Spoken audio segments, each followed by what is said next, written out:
Bagaimana jika seorang anak kecil justru lebih memahami arti kehidupan dibanding orang dewasa? Kalimat itulah yang menjadi inti dari buku The Little Prince karya Antoine de Saint-Exupéry.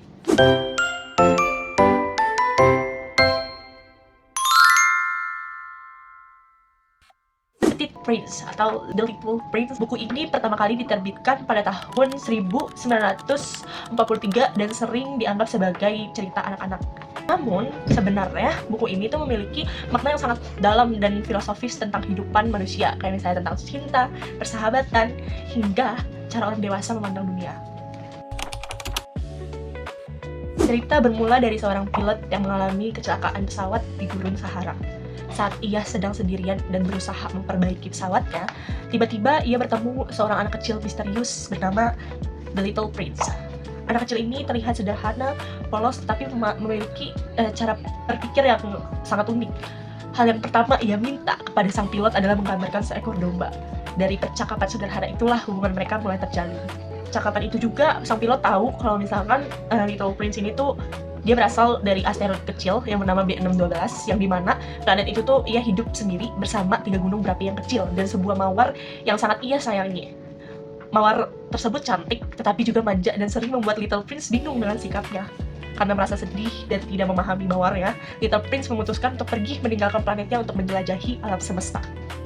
Di dalam perjalanannya, Little Prince mengunjungi beberapa planet yang masing-masing dihuni oleh salah satu orang dewasa dengan sifat yang berbeda. Di planet pertama, dihuni oleh seorang raja yang ingin menguasai segalanya, meskipun sebenarnya ia sendiri pun tidak memiliki rakyat.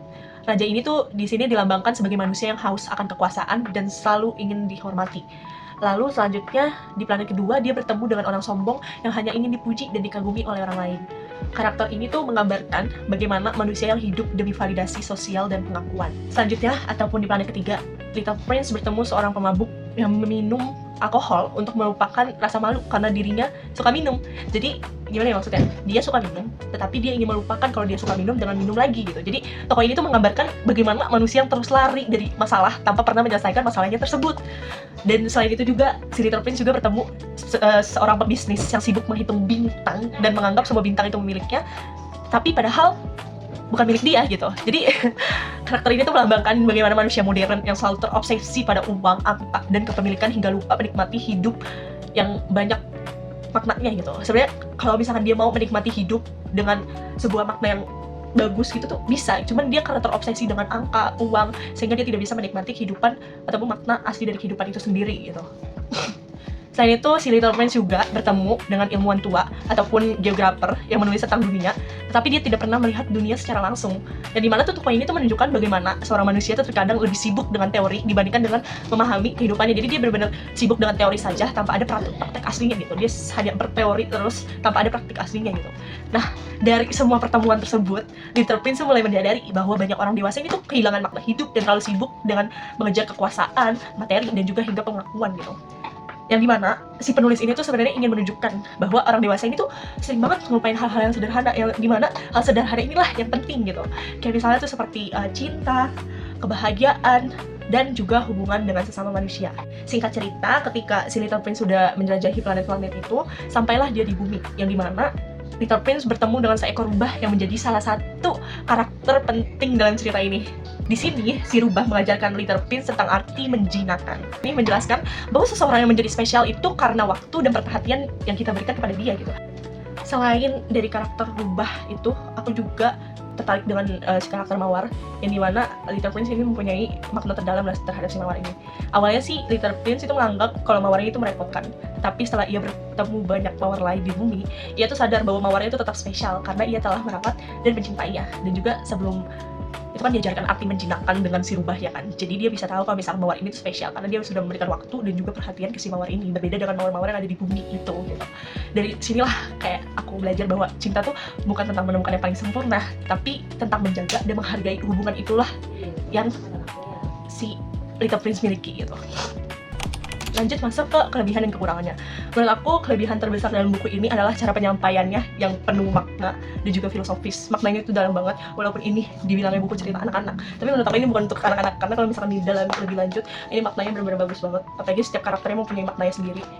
dan kita belajar gitu kalau misalkan ternyata orang dewasa ini terlalu banyak kehilangan makna yang sederhana gitu, karena mereka terlalu materialistik ataupun seperti itulah ya. Selain itu juga bahasanya mudah dipahami karena ini udah translate Indo ya, tapi setiap perbahasannya itu memiliki percakapan ataupun pesan yang mendalam tentang kehidupan manusia. Buku ini juga termasuk emosional ya, mampu membuat saya ataupun pembaca merenungkan kembali gimana sih kita cara memandang hidup kita gitu. Walaupun terlihat singkat, tipis ya teman-teman ya, dan sederhana, tapi setelah selesai membaca, kita tuh akan merasa seperti baru saja diajak memahami kehidupan dari sudut pandang yang berbeda gitu. Tapi menurut aku juga buku ini tuh memiliki beberapa kekurangan karena menggunakan simbol dan makna yang tersirat, benar-benar tersirat banget. Ini sebenarnya untuk dongeng anak-anak kan, cuman kalau misalkan kita pahami lebih lanjut, ini tuh maknanya dalam teman-teman. Jadi benar-benar maknanya itu tersirat, yang dimana tuh beberapa bagian tuh mungkin sulit dipahami ya oleh pembaca baru. Terus alurnya juga sebenarnya tidak terlalu cepat karena lebih fokus pada percakapan dan refleksi kan dibandingkan aksi ataupun konflik besar yang ada di cerita-cerita yang lain. Tapi justru disitulah letak keunikan dari buku ini, karena kita sebagai pembaca tuh diajak berpikir dan merasakan makna dari setiap dialog yang ada di buku ini gitu. Jadi kesimpulannya, Little Prince itu bukan hanya sekedar dongeng anak-anak, tapi sebuah karya filosofis yang membahas tentang cinta, kesepian, persahabatan, dan makna hidup manusia. Buku ini juga mengingatkan kita agar tidak kehilangan imajinasi, empati, seperti Little Prince, dan juga kemampuan melihat dunia dengan hati walaupun sudah dewasa gitu teman-teman. Sebenarnya pesan yang disampaikan ini tuh sebenarnya sangat relevan banget ya dengan kehidupan modern saat ini, yang dimana banyak orang yang terlalu sibuk yang mengejar materi dan melupakan hubungan antara manusia ataupun makna yang sederhana gitu. Menurut aku ini juga bukunya sangat layak dibaca oleh semua usia, karena setiap orang bisa menemukan makna yang berbeda sesuai dengan pengalaman hidup mereka masing-masing. Dan buku ini tuh bukan hanya menghibur, tapi juga memberikan pelajaran hidup yang akan terus diingat setelah kita membacanya. Nah, mungkin sekian saja review dari saya. Buku ini sangat bagus sekali. Terima kasih. Wassalamualaikum warahmatullahi wabarakatuh. Bye.